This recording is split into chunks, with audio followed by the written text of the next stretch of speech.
दोस्तों, नागमणि के बारे में हम बचपन से ही सुनते आ रहे हैं, क्योंकि कई फिल्मों और धारावाहिकों में नागमणि के बारे में बताया गया है और साथ ही साथ शास्त्रों और पौराणिक कथाओं में भी नागमणि के बारे में जिक्र किया गया है।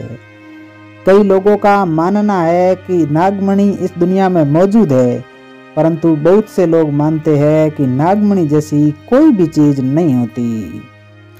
दोस्तों, नागमणि के बारे में कहा जाता है कि यह जिस किसी इंसान के पास होती है वह व्यक्ति दुनिया का सबसे शक्तिशाली इंसान होता है और उस पर किसी भी प्रकार के जहर का कोई असर नहीं होता और वह एक रोग मुक्त रहता है, क्योंकि नागमणि में बहुत सी अलौकिक शक्तियाँ होती है। नागमणि की चमक के आगे हीरा भी फीका पड़ जाता है।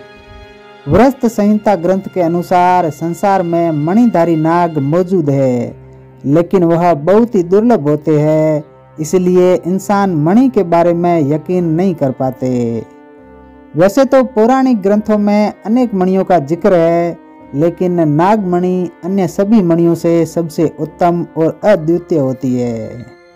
दोस्तों, नागमणि का होना या ना होना एक रहस्य बन गया है, लेकिन आज हम इस रहस्य से पर्दा उठाने की कोशिश करेंगे। तो दोस्तों, आइए जानते हैं नागमणि से जुड़े कुछ ऐसे अनसुलझे रहस्यों के बारे में जो आपने पहले कभी नहीं सुने होंगे। तो बने रहिएगा मेरे साथ, अंत तक आपको सारी जानकारी मिल ही जाएगी।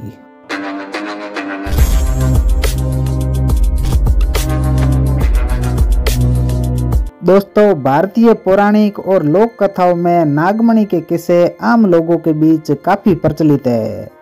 नागमणि सिर्फ नागों के पास ही होती है और नाग इसे अपने पास इसीलिए रखते हैं ताकि उसकी रोशनी के आसपास इकट्ठे हो गए कीड़े मकोड़ों को वह खाते हैं।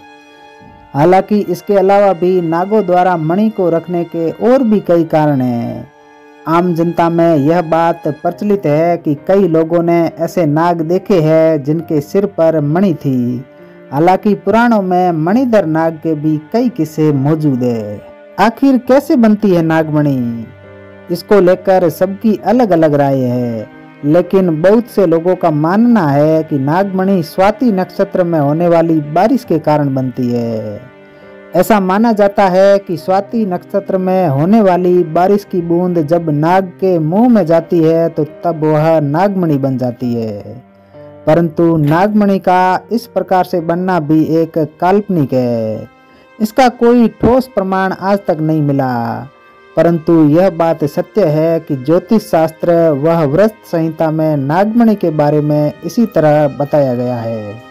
वैज्ञानिकों द्वारा की गई रिसर्च से पता चलता है कि नागराज के सर के अंदर एक दुर्लभ तत्व होता है और उसी को हम नागमणि कहते हैं, जो उस नाग की उम्र के साथ साथ अपने आकार में भी बढ़ती रहती है और अंधेरे के अंदर प्रकाश पैदा करती है।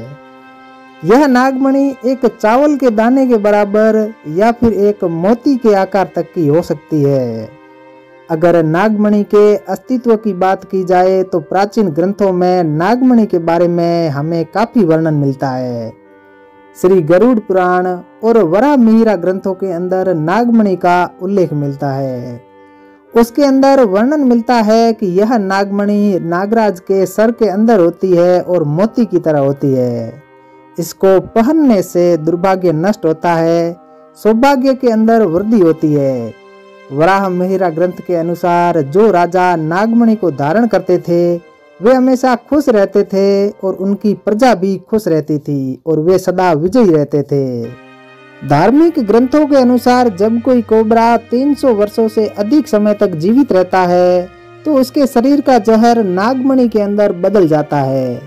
यह जानवरों को अपनी ओर आकर्षित करती है, जो उस नाग के लिए अच्छा भोजन हो सकते हैं।